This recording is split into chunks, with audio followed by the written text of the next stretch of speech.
நானும் என் வீடும் என் வீட்டார் அனைவரும் ஓயாமல் நன்றி சொல்வோம்.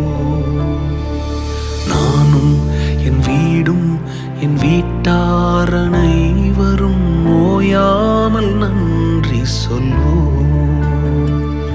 ஒரு கரு போல காத்தீரே நன்றி, என்னை சிதையாமல் சுமந்தீரே